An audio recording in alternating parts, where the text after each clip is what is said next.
Hello বন্ধুরা, তোমরা কেমন আছো? আমার চ্যানেল জয়াস ওয়ার্ল্ডে তোমাদের সবাইকে স্বাগত। বন্ধুরা, আমি চলে এসেছি আজকে আমার ছাদ বাগানে তোমাদের সাথে একটা গাছের খাবার তৈরি করতে। আমরা যখন গাছ বসাই তো আমাদের সমস্ত মাটি রেডি করাই থাকে, সেই মাটিগুলো দিয়ে আমরা সব গাছ বসাই। তো যখন আমাদের ওই মাটিটা যখন ফুরিয়ে যায়, তখন কোনো গাছ যদি খাবারের প্রয়োজন হয়, আমরা যদি পরিচর্যা করি, তো আমরা কিভাবে গাছটাকে পরিচর্যা করব? যদি হয়তো আমাদের মাটিটা আমাদের কাছে নেই, সেই আমরা তো সাধারণত খোল পচা দিই, কিন্তু গাছ যদি কোনো একদম গাছ খুব খারাপ হয়ে যায়, সেটাকে আমি যে একটা মাটি রেডি করে রাখি, সেই মাটিটা তৈরি করা তোমাদের সাথে আমি আজকে শেয়ার করব।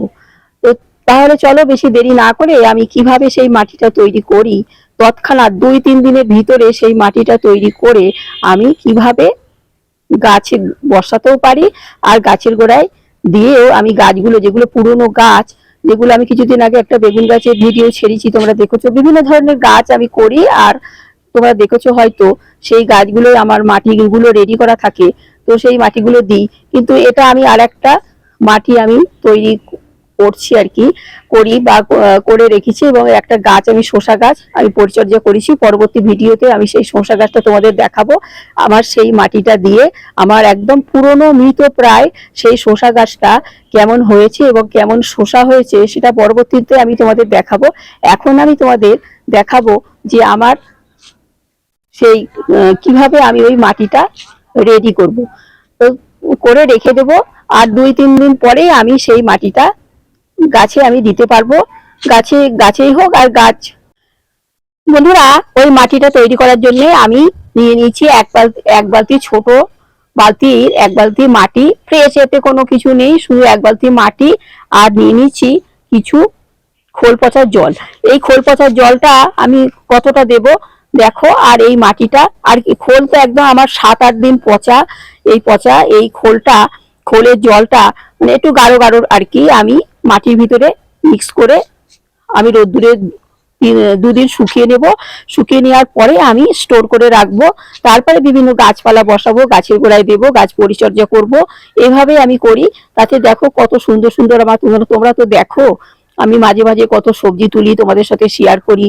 তো এই সমস্ত মাটি, খোল পচা জল তো দিই, তার সাথে সাথেও আমি এই সমস্ত খাবারগুলো দিই সম্পূর্ণ জৈব পদ্ধতিতে। দেখো আমি প্রথমে কি করব, এই মাটিটা প্রথমে 1 বালতি মাটি আমি ঢেলে নেব। মাটিটা এর ভিতরে আমি সামান্য আর কি এই 200 গ্রাম মতন বা 100 গ্রাম মতন আমি গোবর সার দেব, বেশি না, সামান্য 100 গ্রাম গোবর সার। এমনি অত গোবর সার তো গাছের গোড়ায় আমরা এমনি ছিটিয়েও দিই, তাই অল্প গোবর সার দিলে ক্ষতি নেই। আর দেব খোল পচা জল। দেখো গোবর সারটা আমি এর ভিতরে দিয়ে দিচ্ছি। বন্ধুরা, আমি তাহলে এই একটা কন্টেনার, এই কন্টেনারটা দেখো, এই হাফ গোবর সার এর ভিতরে আমি দিয়ে দেব। আর এই কোটোটা করে আমি খোল পচা জল দেব। এই খোলটা কিন্তু 8-9 দিন আমার পচানো আছে, দেখো একদম কালো হয়ে গেছে। তো এখান থেকে আমি খোল পচা জলটা এই মাটির ভিতরে মিক্স করে নেব সুন্দরভাবে। 1 কোটোই দেব, দিয়ে ভালো করে হাত দিয়ে হোক, এটা খুব পচা কিন্তু দুর্গন্ধ, কেউ যদি হাত না দিতে পারো তাহলে কোনো কিছু দিয়ে মিক্স করবে। আমি কিন্তু হাত দিয়েই মিক্স করছি। দেখো একদম কাদা কাদা হয়ে গেছে। আমি 1 বালতির জন্য এই কন্টেনারটা, দেখো এটা বোধহয় 1 লিটারের কন্টেনার, এই কন্টেনারটা 1 কন্টেনার খোল পচা জল দিলাম, দিয়ে ভালো করে সুন্দর করে মেখে নিলাম। একদম সব ভালো করে উপর নিচে একদম ভালো করে মিক্স করে নিলাম। দেখো বেশ কাদা কাদা হয়ে গেছে।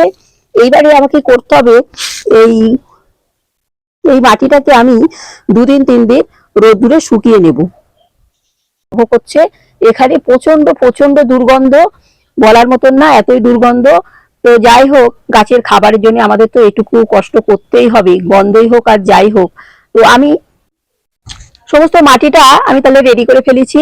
দেখো একদম পুরো। আর এটাকে আমি বললাম 2 দিন 3 দিন, এটা একদিন রোদ্রেও দেওয়া যায়। একদিন রোদ্রে যদি শুকিয়ে যায়, এখন তো প্রচন্ড প্রচন্ড রোদ্রের তাপ, এটা একদিনেও শুকিয়ে যেতে পারে। তো যখন একদম ঝুরঝুরে হয়ে যাবে তখন আমি এটাকে বালতি করে স্টোর করে রেখে দেবো। এবং যখন কোনো গাছ দেখবো আমার গাছটা খারাপ হয়ে গেছে, তখন সেই গাছের গোড়া থেকে মাটিগুলো খুঁড়ে ফেলে দিয়ে আমি তখন এই মাটিটা দিয়ে দেবো। যেমন আমি বিভিন্ন ধরনের মাটি আমি তৈরি করে রাখি, কোনোটা গোবর সার, সবজির খোসা, পাতা পচা শুকনো, সর্ষের খোল মানে চটি, সেইটা আর কি, চটি খোল আর কি, সেইটা দিয়েও একটা মাটি রেডি করে রেখে দিই। আবার এটা দিয়েও আমি তৈরি করি। তৎক্ষণাৎ আমি বললাম কোনো গাছপালা বসানোর জন্য, হঠাৎ আমি বেগুন গাছটা নিয়ে আসলাম, তখন আমি কি করব, তখন এই মাটিটা দিয়ে আমি গাছগুলো বসিয়ে দেবো। তাতে গাছগুলো খুব সুন্দর হবে, মানে কি বলবো, গাছ বসানোর সাথে সাথে কয়েকদিনের ভিতরেই ঢল ঢল করে উঠবে। তো যাই হোক, তোমাদের আমি এই মাটি তৈরি করাটাও দেখালাম। আর আমি শসা গাছটা ভিডিওতে আমি পরে আসবো। আমার শসা গাছটা একদম জীর্ণ শীর্ণ হয়ে গেছিল, তোমাদের বললাম। সেই শসা গাছটা সে কেমন হয়েছে সেটা পরবর্তী ভিডিওতে আমি আসবো। এখন আমি তোমাদের মাটি তৈরি করাটা দেখালাম। এই মাটিটা তোমরা রেডি করে রাখবে, তোমরা যে কোনো গাছের গোড়ায় তোমরা দিতে পারবে। এটা কোনো গাছ মরে যাওয়ার কোনো সম্ভাবনা নেই, যেহেতু খোলটা তো পচাই। একদম খোলটা একদম পচাই মাটির সাথে মিক্স করা, শুকনো সামান্য গাছের সাইড দিয়ে দেবে। একটু খুঁড়ে খুঁড়ে দিতে পারলে তো ভালো হয়। আর উপর থেকে একটু মাটি সরিয়ে দিয়েও, যেমন আমি বেগুন গাছ পরিচর্যা করেছি, মাটিগুলো একটু সরিয়ে দিয়ে, আর এই মাটি রেডি করা, যে খোল পচার মাটিটা যেটা আমি রেডি করেছি, যে মাটিটা তোমাদের দেখাচ্ছি, এই মাটিটা দিয়ে দেবে। দিয়ে আর একটু মাটি, সাধারণ মাটি না হয় চাপা দিয়ে দেবে। সামান্য সাধারণ মাটি চাপা দেওয়ার দরকার নেই, ওই মাটিটা সরিয়ে এই মাটিটা দিয়ে, বা সাধারণ মাটিতেও চাপা দিয়ে দেওয়া যাবে, তাতে কোনো অসুবিধা নেই। তাতে দেখবে গাছগুলো কেমন হয়। গাছগুলো আশা করি খুব সুন্দর হবে। যেমন আমি পরবর্তীতে আমি বেগুন গাছটা ভিডিওটা আমি করেছি, তোমাদের আমি আবার ফিরে এসে দেখাবো এই বেগুন গাছটা আমার কেমন হচ্ছে, কেমন বাড়ছে। আমি একটা আদা গাছ করেছি, আদা গাছটা, সেই আদা গাছের ভিতরেও আমি কিছু এই মাটি দিয়ে দিয়েছিলাম। তোমাদের আমি এক ঝলক শুধু আদা গাছটা আজকে দেখাচ্ছি। আজকে তোমাদের শসা গাছ দেখাবো না, শসা গাছ পরবর্তী ভিডিওতে দেখাবো। শুধু আজকে আদা গাছটা দেখাচ্ছি, এই মাটি আমি দিয়ে কেমন হয়েছি। তোমরা দেখো, এই বস্তার ভিতরে আমি একটা আদা গাছ বসিয়ে দিয়েছিলাম। সেই আদা গাছটা কিছু আমার এই তৈরি করা মাটি আমি দিয়ে দিয়েছিলাম। দেখো সেই আদা গাছটা কত শাখা ডালপালা ছেড়েছে, দেখো কত গোড়া থেকে আদা থেকে কতগুলো গাছে ভর্তি হয়ে গেছে। বস্তার ভিতর ভালো করে দেখাতে পাচ্ছি না, দেখো কত সুন্দর হয়েছে গাছটা। এখানে দেখো সেইটা, এই মাটি কিন্তু আমি দিয়েছি।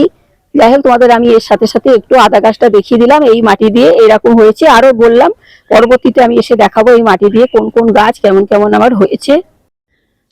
বন্ধুরা তোমরা দেখো, আমি কিছুদিন আগে এই খোল পচা জল দিয়ে আর সামান্য গোবর সার দিয়ে এই মাটিটা রেডি করে রেখেছিলাম। দেখো কেমন কালো কুচকুচ করছে, একদম কালো সার, একদম মিলে মিশে একাকার হয়ে গেছে। এটাকে গাছের গোড়ায় দেওয়ার সাথে সাথে কারেন্টের মতন কাজ করবে, এত ভালো এটা। হ্যাঁ, আমরা তো খোল পচা জল টল দিই, কিন্তু এই সারটা তোমরা একবার দিয়ে দেখো কেমন গাছ হয়। তো যাই হোক, 25 দিন মাটি রেডি না করে 2-3 দিনের ভিতরে মাটিটা রেডি করে কিভাবে গাছ বসাবো, সেটাই তোমাদের, সেই মাটিটাই আমি তোমাদের সাথে শেয়ার করলাম, তোমাদের দেখালাম কিভাবে তৈরি করে কিভাবে আমরা গাছ বসাবো। অবশ্য এর ভিতরে বীজটা বসাবো না, যে গাছের দানাগুলো সেটা অবশ্য বসাবো না। সেটা দানাটা সাধারণ আমরা যে গোবর সার, সামান্য গোবর সার আর কিছু মাটি দিয়ে সেই দানাগুলো আমরা বসাবো। যখন গাছটা একটু বড় বড় হয়ে যাবে তখনই আমরা এই গাছের গোড়ায় দেব। যখন গাছগুলো খারাপ হয়ে যাচ্ছে তখন আমরা এই মাটিটা ব্যবহার করব এরকম। কিন্তু চারা কিন্তু আমরা এতে বসাবো না, চারা বসালে কিন্তু খোল পচা টচা আছে, তো গাছটা। বন্ধুরা তোমরা তাহলে আমার এই মাটি তৈরি ভিডিওটা দেখলে আমি কিভাবে মাটি তৈরি করলাম। তোমাদের যদি আমার এই মাটি তৈরি ভিডিওটা ভালো লেগে থাকে, তো তোমাদের কাকিমাকে একটা লাইক শেয়ার সাবস্ক্রাইব করে আমার চ্যানেলটার পাশে থেকো। আসি তাহলে, সবাই ভালো থেকো, টাটা। পরবর্তী নতুন নতুন ভিডিও নিয়ে আমি আবার এসে যাব।